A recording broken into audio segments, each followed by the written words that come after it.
The moment everything changed was when I sat alone in my car, hands shaking, heart racing, and nothing left but silence. I had just walked out of a job I once believed was my future.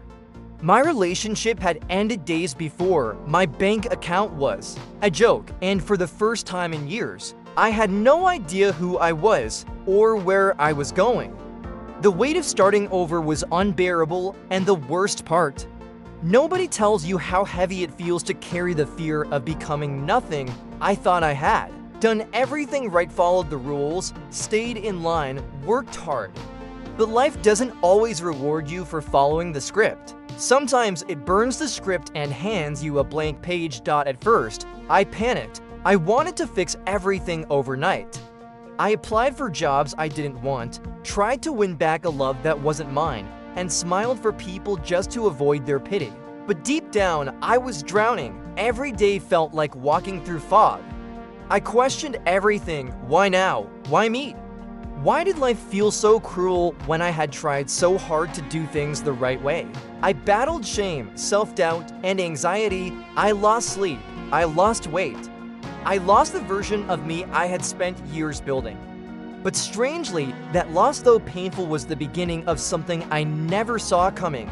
You see, the truth is, we don't grow in comfort. We grow in crisis. Life transitions don't destroy us, they reveal us. I started doing the small things, journaling my thoughts, walking with no destination, reading books I never had time for. I listened to my own silence, and slowly I heard a voice I hadn't heard in years. Mine. Not the version I presented to the world, not the one polished by expectations, but the real me, the one who knew how to keep going even when it all fell apart. That's when I realized life isn't about having all the answers. It's about learning to ask better questions. Who do I want to be? Not just what do I want to do. What does success feel like? Not just what does it look like. What brings peace? Not just what brings applause.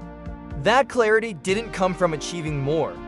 It came from losing what no longer served me, and that was the lesson I didn't know I needed. Life transitions are not the end, they're the invitation to pause, to reflect, to reimagine, and to realign. I thought I needed a breakthrough, but what I really needed was a breakdown. So I could break open. That's where the magic happens, not in perfection, but in presence. In starting over, I discovered the most important lesson of all. Your worth is not tied to your job, your relationship, your bank account, or your timeline. Your worth is built into your breath. As long as you're breathing, you're becoming. So, if you're in the middle of a hard transition right now, if everything feels like it's falling apart, maybe it's not falling apart. Maybe it's falling into place. Trust the becoming. Your story isn't over, it's just beginning. And if no one's told you lately, I will, you are not behind. You are being rebuilt. Tag someone who needs to hear this. And follow for more real talk, real healing, and real growth.